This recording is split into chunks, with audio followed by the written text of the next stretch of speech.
திருச்சிற்றம்பலம். குஞ்சு கருப்பன் மீது கோழி குஞ்சு விடுதுவது களி வெண்பா.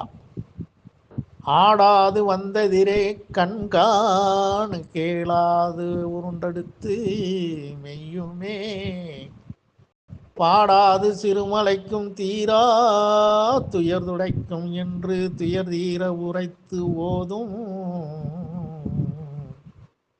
குஞ்சாய் பெறுவதாகும். விண்ணின் வழி வந்த குஞ்சே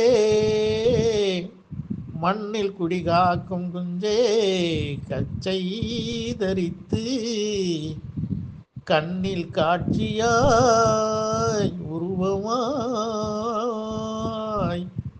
கண்ட